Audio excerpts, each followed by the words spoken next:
বিশ্ববিদ্যালয়ে ছাত্রছাত্রীদের অধিকার ফিরিয়ে দিবে। আজকে এই সরকার শিক্ষা ব্যবস্থাকে পিছিয়ে আজকে টাকার বিনিময়ে দুর্নীতি করে তারা অযোগ্যদের চাকরি দিচ্ছে, আর যারা যোগ্য তারা দিনের পর দিন হাজার পর দিন তারা আজকে ধর্নায় বসে থাকছে। আমরা মোকাবেলা করার আমাদের এখান থেকে প্রতিজ্ঞাবদ্ধ করতে হবে যে আমরা যে মুর্শিদাবাদ জেলায় যতটা কলেজ আছে, আমি রঘুনাথগঞ্জ যুবলাকে যে জঙ্গিপুর কলেজ আছে, সেই জঙ্গিপুর কলেজে আমি দায়িত্ব নিয়ে বলতে পারি, যদি ছাত্র নির্বাচন হয়, এই পশ্চিমবাংলার পুলিশ প্রশাসন,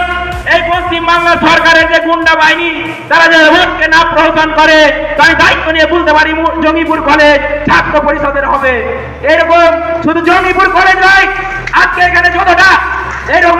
এই মুর্শিদাবাদ জেলার ব্লকে ছাত্র পরিষদের সভাপতিরা আছে, তারা কেউ দায়িত্ব নিতে হবে যে এইরকম আমরা ক্ষমতা রাখি, আমরা ছাত্র পরিষদ, আমরা ছাত্র পরিষদ মানে লড়াই, ছাত্র পরিষদ মানে আবেগ, ছাত্র পরিষদ মানে ছাত্রদের সঙ্গে, ছাত্র পরিষদ মানে ছাত্র বন্ধু।